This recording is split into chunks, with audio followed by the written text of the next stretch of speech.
When a human being grows up, he has various spirit guides. And of course, as soon as I started to read that, I realized I've lost my space. When a human being grows up, he has guardian spirits who belong into the order and organization of divine worlds. They can come close to their protégés only if the human being asks for divine truth, will, and tries to strive higher. Otherwise, they will have to stand back and watch, so to speak, from a distance. They will only interfere to protect according to past merits, according to exact spiritual law, about which we are very careful, and which do not ever break because these laws are perfection, love, wisdom, and justice.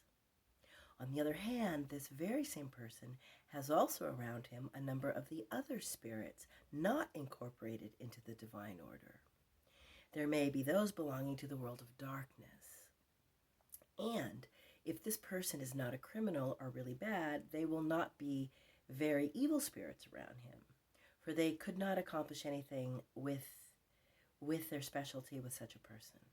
But even the specialists of the so-called minor or human laws, but even the specialists of the so-called minor or human everyday faults also belong to the world of darkness.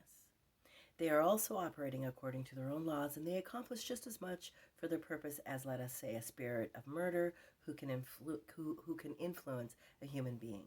A spirit of murder. Ooh. If your fault is selfishness, there will be a specialist of selfishness attached to you. And if your fault is that you are inclined to furious outbreaks, there will be a specialist around you of that type who will wait for an opportunity when you permit him to take over in his influence on you, and thus live through you. This gives him a great deal of satisfaction, not only because he thus fulfills his task, but also because he can thus indulge in his particular weakness. On the other hand, that very same person may be completely void, let us say, of envy. He will not have a specialist of envy attached to him, but another person in his overall development, not worse than the other, he may have such a spirit of envy because of this fault of his, but not one of fury. Thus, your own faults pull the particular specialist close to you in the first place, who can and do constantly wait for an opportunity to live through you.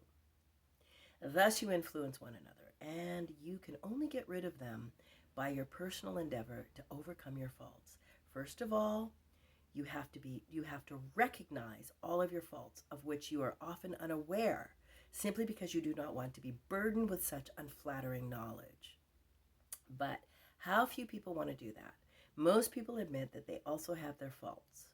But to admit it in a superficial way and to really become fully aware of it are two different things. So for your own protection, each one should face himself or herself in utter honesty. You can be sure whatever your faults are, you will carry with you and around you these specialists of the beyond who are waiting for an opportunity to inspire you to give in to these particular faults of yours. And since it does not take a lot of hardship, since it is easy and comfortable way, it is very often that you follow these inspirations. The stronger the fault is with you, the less you are aware of its full significance, the closer the specialist can be to you.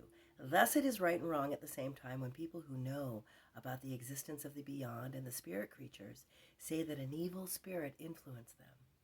When they say this, meaning it is what I have explained to you, it is right, but when they say when they say it because they want to be absolved of personal guilt. They are wrong.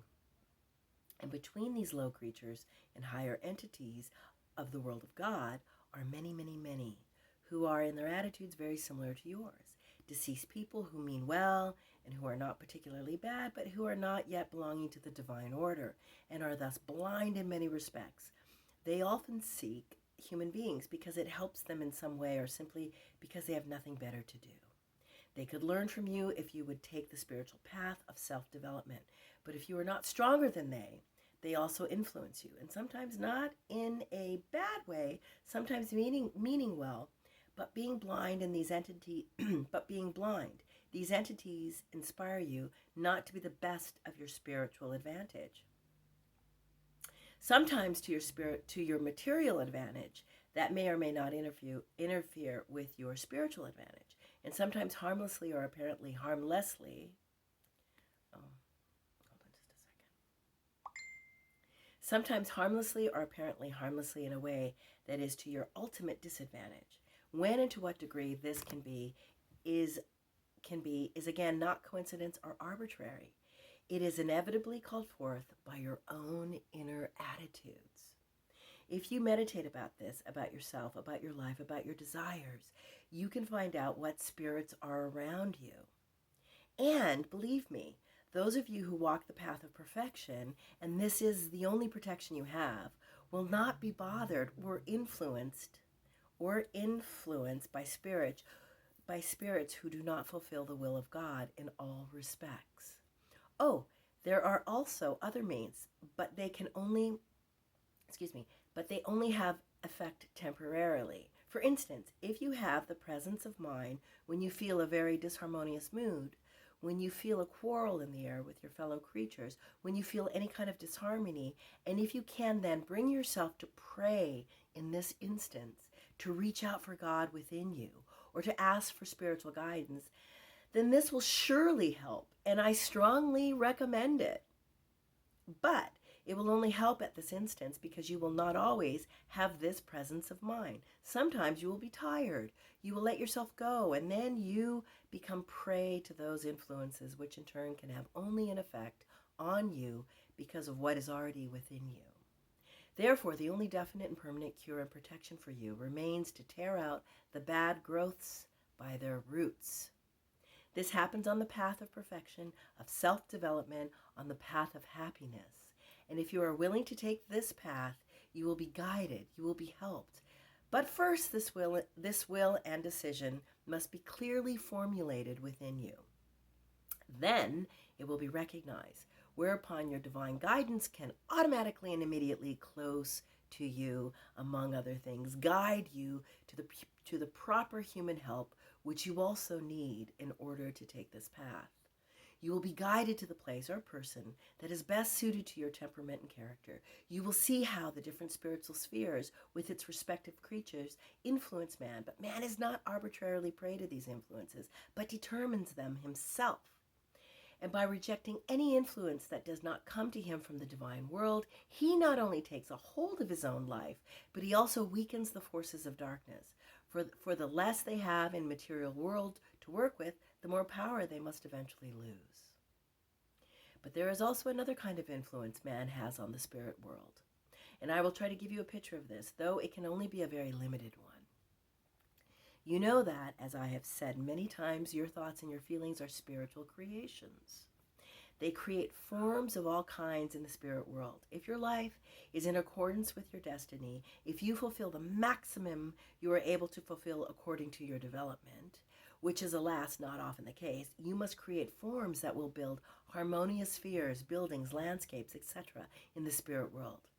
And this may sound incredible to some of you. However, my dear ones, I assure you it is true.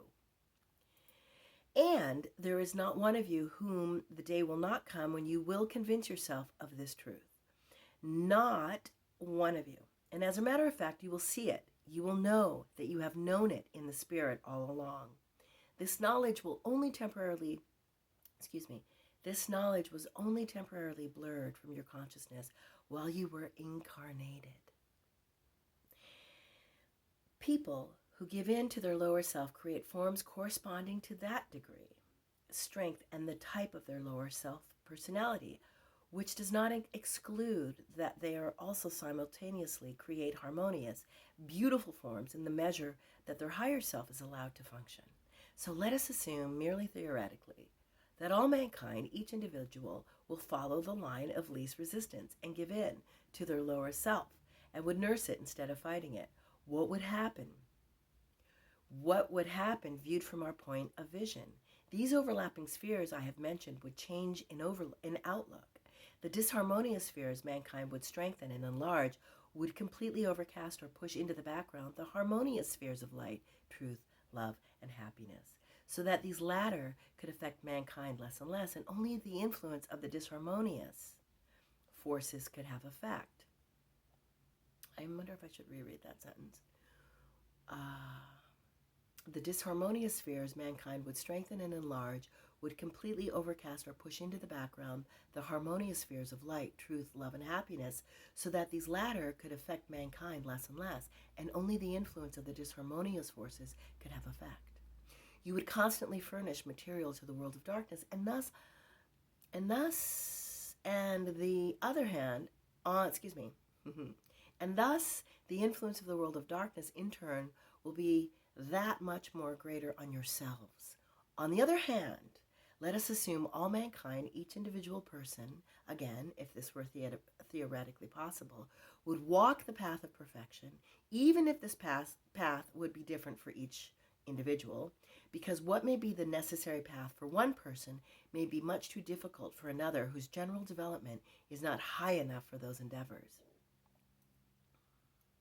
But still, if a child of God who is still in the lower class, in the sense of school class, would try his best, the spheres of darkness and disharmony, of evil and envy, of hatred and prejudice, of war and greed, would be cast off and would have to dissolve gradually.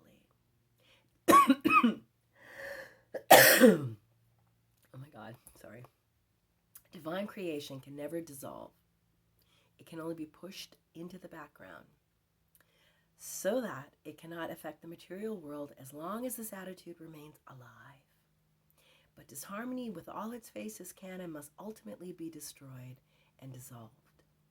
So, you can see very well how not only the world of spirit affects you, but how you affect the world of spirit.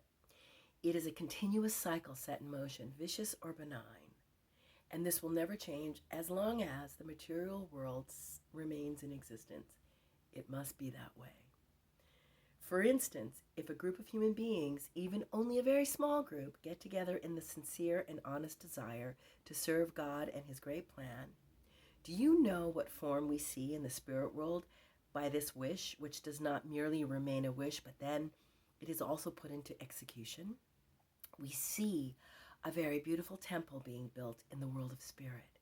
And this group here to which I manifest myself is also building such a temple, stone by stone, and it is not completely erected yet. The roof is still missing, it is not furnished yet, but the construction is well on the way. And do you think that I speak symbolically here? No, it is a literal truth. This temple is existing in the corresponding sphere, and friends really belonging to this group, very often while their bodies are resting, sleeping as you say, these spirits are guided to this site and they enjoy it. Each one of you enjoy it because you can see where you have furnished a stone. And each one of you who is really tries honestly and sincerely and who works on this path furnishes many stones. Not only the medium, but also you who walk this path with my help. And now, before I turn to your questions, I want to mention something else that touches a more psychological aspect of the human being. Again, it would be necessary for the new friends to read up on what I have said before in order to grasp really what I'm about to say. Many times a human being indulges in what I call daydreaming. No one thinks there is anything wrong with it, and that it is not a harmful pastime. You do not do any harm to anyone you think, but I say you do. And the harm is done to yourself, and I will try to explain why. When very young people are doing this, it is different, but when they really mature, they will get over it. And if they do not, it means that in some way, this person has not matured. But if they have, they will not live in fantasy, but in reality. But if this daydreaming is kept up, it has very harmful effects. For if you are doing this, you are somehow escaping reality. Your life is hard, your life is difficult, but by conjuring up these pictures of what you would like, you escape from your actual life and its problems, which means that you cannot solve these problems, really, not their roots anyway. And, as you know, there is no thought without substance and form, and those daydreams create their forms too, and these thought forms stand in the way to any fulfillment that you would be capable of bringing about. So it is very tempting to escape in the seemingly harmless way, but my advice is, do not let yourselves be tempted because of these thought forms, because these thought forms prevent you from true fulfillment. These thought forms prevent you from true fulfillment. To that is added the time element. All that time you invest in these pastimes could and should be utilized in true meditation, in self-recognition and development. Daydreaming can be compared in a way to taking drugs. To take a drug once, you will not harm your body or spirit, but once you start it, it is the danger that you could become addicted. And there are many people addicted to daydreaming, and they use up their energy by building these thought forms, thus retire from life in some way, from the reality of life, the reality that could bring about if they would not create these particular thought forms. And then there's questions.